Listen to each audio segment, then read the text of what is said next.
Alors en Bretagne, on a constaté une progression des chiffres sur le premier trimestre 2025, mais on se souvient que le premier trimestre 2024 était très faible. Donc on ne va pas parler de reprise pour le moment.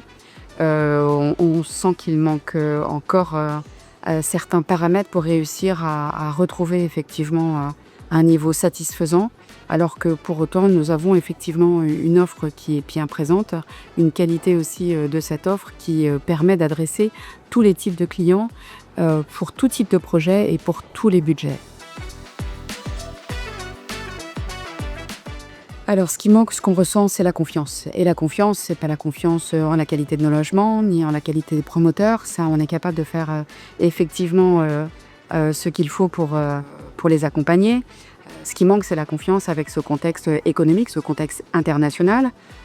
C'est donc des paramètres sur lesquels on a assez peu prise.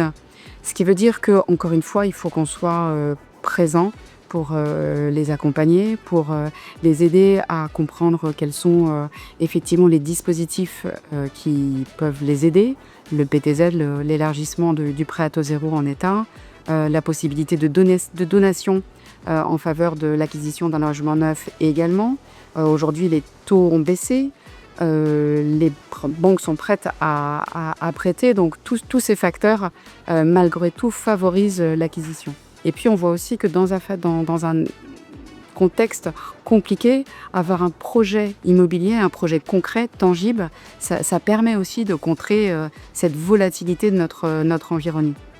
Après, l'autre chose qui va nous manquer et qui est assez prégnante, c'est quand même la présence des investisseurs. Les investisseurs, on en a vraiment besoin pour équilibrer notre marché, ils permettent de démarrer nos opérations, mais aussi tout simplement pour répondre à un enjeu très très fort de tension locative sur lequel on ne rattrapera pas le temps perdu, ce qui veut dire qu'on va avoir d'année en année une tension locative qui va aller crescendo alors qu'on avait des dispositifs qui existaient et qui marchaient.